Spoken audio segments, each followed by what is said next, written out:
Well, good morning, friends and family. This is Life Coach Jillian Brayboy coming at you this lovely Monday morning.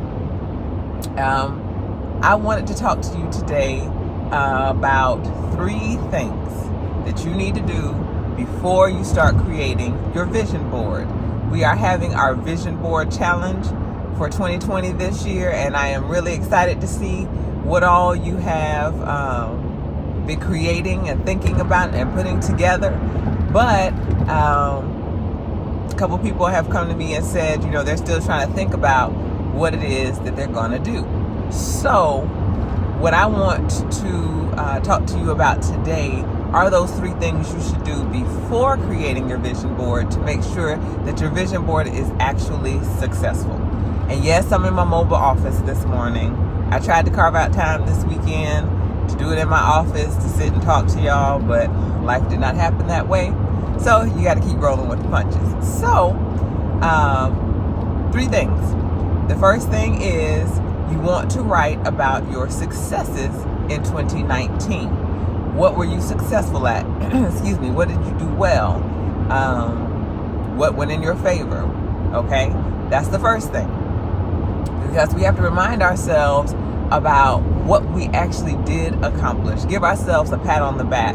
Appreciate ourselves for how we did overcome, because a lot of times people neglect to see the good that they do in the world, and they don't see their year as being successful because of a lot of negative things that happen. But you got to give yourself credit where credit is due. So number 1, that's what you need to write down. And these things need to be put on paper. Don't just think about them. You need to actually list them out.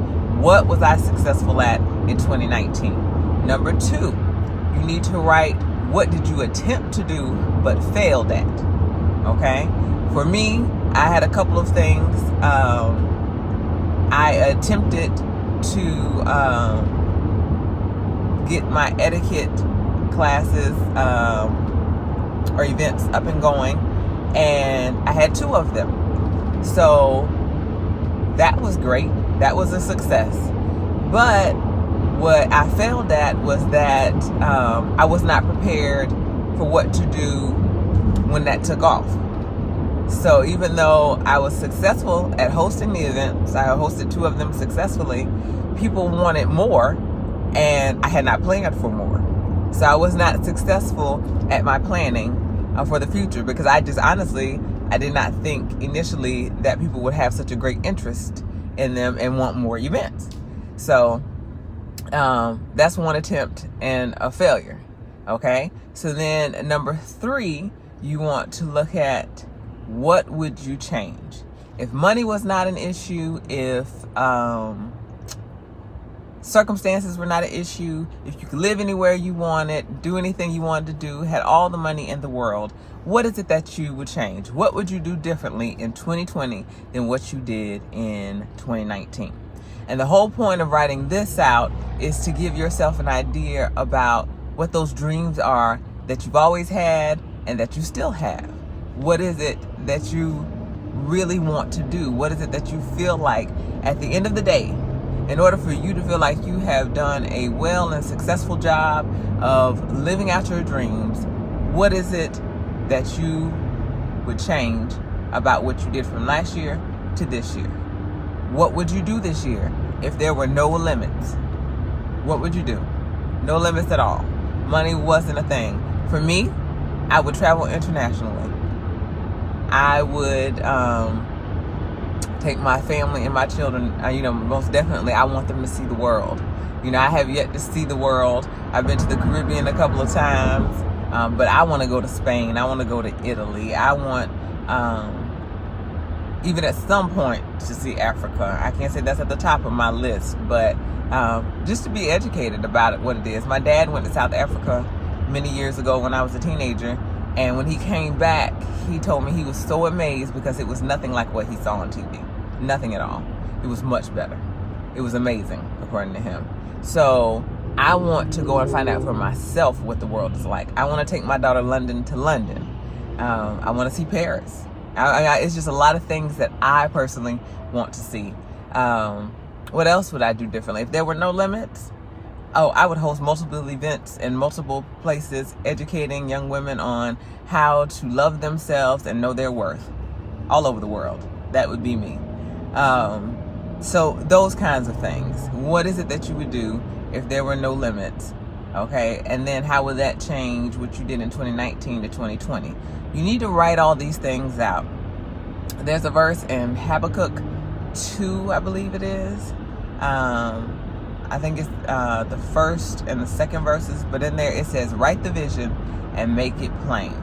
So basically, until you write something out, it really does not become a concrete thing in your mind. It's just a thought, an idea, a possibility. But once you begin to write something out, then it puts you in the process of planning for it. This is something that can then become more tangible in your mind because you can see the words saying what it is that you want to do. And then from there, your brain begins to start processing, okay, how do I make this happen? And then you have to start writing out your plan to accomplish it. But first, the 3 things that you need to do before creating these vision boards so that your vision board can actually be a successful tool for you is 1, look at your successes for 2019. 2, look at what did you attempt to do and how did you fail, or what did you fail at in 2019, because that's going to help you figure out how to overcome those failures in 2020. And then thirdly, if there were no circumstances or issues holding you back, if money was not an issue, what would you do? Those are your big dreams. Now, those are the 3 things you should write down first, okay? And once you complete those, then the last thing I would encourage you to do is write what's called a bag. And I had heard this before, but I was reading up on vision boards about a month ago and came across this again. And the bag is spelled BHAG. And it stands for Big, Hairy, Audacious Goals. And basically, these are the things, again, that are your wildest dreams. What is your wildest dream? For me, right now, it would be making $75,000 this year in products and services from Empowerment Solutions. That means $75,000 from speaking engagements, from events held. I don't have any books yet, and if I become an author, that'll really blow my mind. But just say books written, things like that, $75,000. Because in my mind, if I myself could make $75,000 on my own, that would be a huge level of success for me, because that would put my family in a whole nother tax bracket. That would ensure that I could probably have a vacation home and the home I really want. That would also ensure that I could put money away for retirement. That would ensure that my children's education could have funding. So that, for me, if that's just what I made by myself a year on my God-given talents, that is huge for me. So that is one of mine. The other one is traveling internationally and being paid to do so, to speak to women all across the world, young and old, about knowing their worth and finding out who they are in God and growing in their purpose. That is a huge dream of mine, a huge goal of mine. So those are my big, hairy, audacious goals. So for all of those who are still thinking about, okay, I don't know what to put on here, I don't know what pictures to do, don't start with clipping pictures. Oh, come on. Start with writing down your plan. Okay? See, that's why you got to be worried about people driving, because people just jump out in front of you acting crazy. So on that note, I am going to end this session as I continue driving to work. But I want to encourage you, put your vision board together. First, write out this plan using these 3 things to think about. Honestly, sit down and give yourself a good hour to think about these 3 things, and then your bags. Write them all down. And once you do that, things will start opening up for you. Because once I wrote all my successes and my failures down, I wrote all of my bags down. I wrote all of the things that I would change if I could, all my wildest dreams. that totally helped me put my board together about what is it, I really want out of this year. I am on a huge process in trying to plan my decade. So in order for me to plan my decade, because in order to be successful in this year, I should already be planning for next year, this year. But I'm just getting started in the game, so I'm trying to plan for now. So I'm trying to learn how to plan forward.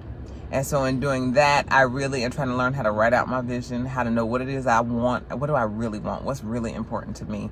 And I'm learning a lot about me and about what the next steps will be for me and how to overcome those things that are scary to me in this year. So I do hope that this encourages you to do the same.